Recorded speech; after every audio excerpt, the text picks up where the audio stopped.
Gawa tayo ng project ni Kuya Sky. Yan, pinadikit ko niyan si Kuya Sky. Mga ginupit-gupit yan na paper bag. Yan nga, nagbago ang isip ko. Pinalitan ko ng karton din yung nasa bubong.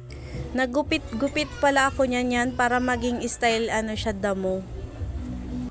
Paper bag lang din yan. Ang tagal kuya, marurunok na yan. Mas malinis tingnan kung ganyan ang itsura niya. At yan nga, pinakulayan ko na kay Kuya Sky.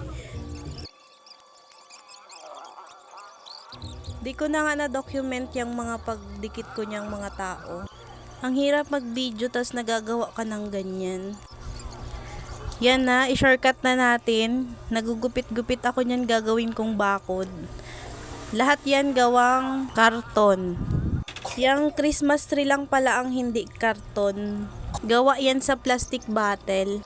Wala pang 100 dyan ang nagastos ko. Bali, ang gastos ko lang dyan yung pagpaprint, 8 pesos. Tapos glue stick. Siguro mga 35 pesos yun. 6 na peraso na. Yang karton, di ko man na yan binili. Madami ako niyan dito sa bahay. Saka yung Christmas light, yung nakaraang taon pa yan. Diyan ko muna ilagay para maganda ang project ni Kuya Sky. Tsaka pala pag may project na ganyan, gusto ko pinag-iisipan. Gusto ko maganda. Para habang kinder pa si Kuya Sky, marunong na siya maggawa-gawa ng mga ganyan. At hindi lang din siya natututo. Nag-i-enjoy din siya magparagawa ng ganyan.